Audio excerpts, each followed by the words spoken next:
ওই ঘটনার পর, ওই ওটির পর কিন্তু দীর্ঘক্ষণ ছিলেন, বেঁচে ছিলেন, জীবিত ছিলেন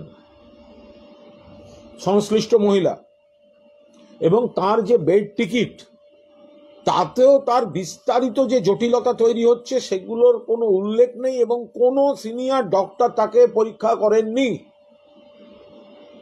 এই সব হওয়ার পর এখন স্যালাইন কেলেঙ্কারি রাজ্য সরকার স্বাস্থ্য দপ্তর করতে নেমেছে। এরা যে ডাক্তার 3 জন সিনিয়র ছিলেন না, তার মধ্যে একজন ওই এলাকার কোন কোন নার্সিংহোমে প্রাইভেট প্র্যাকটিসার ওটি করে বেড়ান তার তালিকাও এসে গিয়েছে। সেদিনকে ওই ওটিতে কে কে ঢুকেছিলেন, কে কে ঢোকেননি, তার সমস্ত রকম বিভিন্ন সূত্রে গোটা বিষয়টা এসে গিয়েছে। এবং তাড়াহুড়ো করতে গিয়ে এমন সব রেকর্ড করেছেন, একই সময় একই ডাক্তার পাশাপাশি দুটো টেবিলে দুটো ওটি করছেন একই অ্যাপ্রন পরে, যেটা হতে পারে না, সেই সব রেকর্ড করে বসে আছে।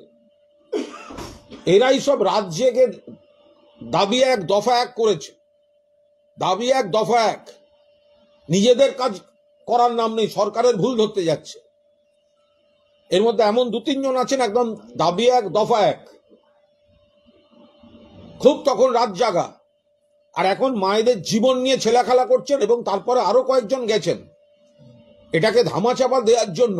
এই দাবি এক দফা একের কয়েকজন ওখানে জুটে এখন দেখাতে চাইছে স্যালাইন অমুক তমুক ইত্যাদি। স্যালাইন যদি খারাপ থাকে প্রশাসন ব্যবস্থা নেবে, স্যালাইনে যদি ত্রুটি থাকে যা যা তদন্ত হওয়ার হবে।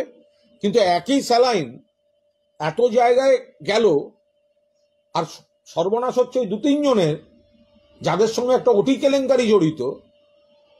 সেটা কি করে হতে পারে? আমরা আবার বলছি, তদন্তের মতো রাজ্য সরকার, সংশ্লিষ্ট দপ্তর এবং পুলিশ চালাবে। কিন্তু বিরোধীরা যখন কুৎসা করতে নেমেছেন, আবার ওই স্বাস্থ্য ভবন চলো দেখাচ্ছেন, তাহলে অন্য সূত্রে আমাদের কাছে যে খবর আসছে, তো সেটাও তো আমরা তাদের মনে করিয়ে দেবো।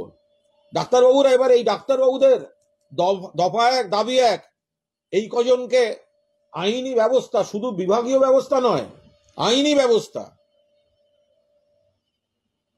যার জন্য মৃত্যু হয়েছে সেই ধারাগুলো দিয়ে এদের এসে অ্যাকশন হওয়া উচিত।